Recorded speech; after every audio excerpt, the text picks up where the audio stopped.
What's going on, moviegoers? So we got some updates evolving around the Halloween franchise and what we could possibly expect. More movies, a reboot, or a TV series?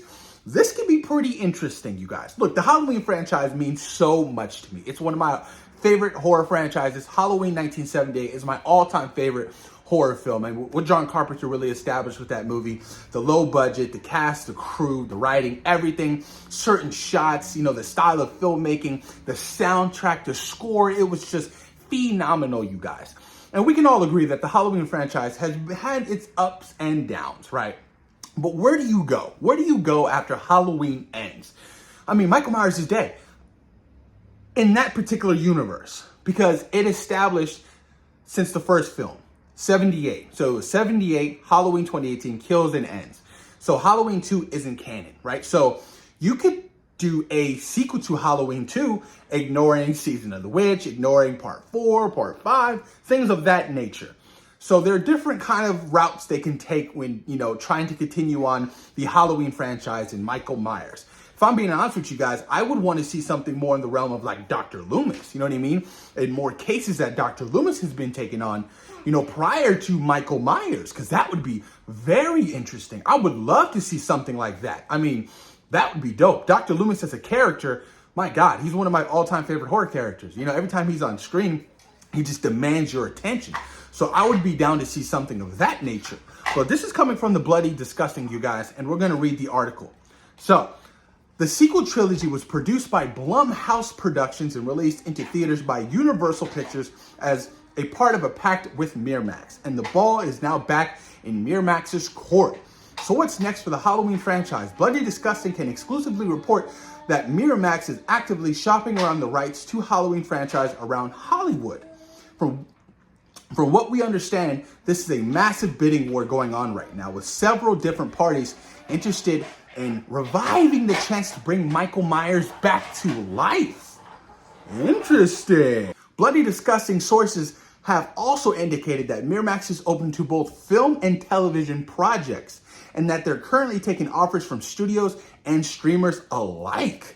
Oh, streamers, this could be interesting. Imagine Netflix. Oh, Netflix would put some good money and some good creative minds behind a Halloween series. I actually might like that a lot, or even possibly even like Hulu, right? Or Amazon. Everything is on the table at this time. It is ultimately up to Miramax and the field pitches and decide what is most appealing to them in the wake of Gordon Green's sequel trilogy. This could be interesting. This could be very interesting. There's so many different elements they can take and approach from doing a new Halloween franchise.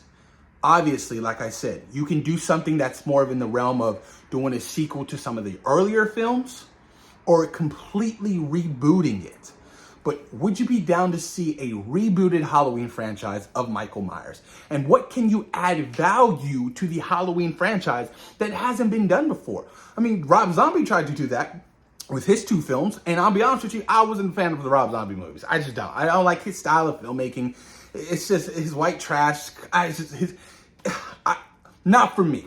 That his style of filmmaking is just so off-appealing. Like House of a Thousand Corpses, those movies just never appealed to me. So, I rank those Halloween films at the very bottom. You know what I mean? I take like a lot of people shit on Halloween, The Curse of Michael Myers. I actually think that is probably the scariest Halloween film in the whole franchise as a whole. And that, it has some of the best kills, if you take out the whole Thorns, storyline or whatever, for you who've ever watched the producer's cut of that movie, I highly suggest you watch the producer's cut if you're a fan of the Halloween franchise. Because, if you're a fan of the Halloween franchise, you have seen the producer's cut of Halloween 6. But do you revive the Thorn storyline? Could that be a possibility as well? It's interesting. A lot of people want to know why Michael does the things that he does. You know what I mean? What happened to him as a kid to just randomly decide one night to kill his sister, Judith? There are different elements you can approach when kind of reestablishing the Halloween franchise name. Look, Halloween Ends put a bad taste in a lot of fans' mouths. With the whole storyline of like Michael being dumbed down and weak. And I get he was weakened because he got the crap kicked out of him at the end of Halloween Kills. So I understand that element, but him going into hiding, I never really understood that. and the whole Corey character, I just, God, and the love interest between him and Allison, I just, I mean, look, Halloween H2O had a better finale between Laurie and Michael than Halloween Ends. How is that possible? How is that possible, man? I was so disappointed in that kitchen fight that lasted all of 2.5 minutes. God, I can talk crap about Halloween Ends all day. And I'm not a hater or whatever, you guys. I know some of you guys may have liked Halloween Ends. Good for you. I appreciate you like the film. But I ultimately felt so disappointed in Halloween Ends and the way how it, kind of wrapped up John Carpenter's, Halloween universe. Because like I said, it is a direct sequel. Those films are a direct sequel to the original movie. But this is interesting, man. I mean, to go down the route of possibly doing a TV series, I think would be the best option. I don't think fans are that excited to see Michael Myers in theaters anymore. Honestly, I don't. I don't know. I mean, Halloween Ends didn't make the most of money. Halloween 2018 made a good amount of money. Halloween Kills came out kind of during the pandemic, whatever, and it hurt the box office.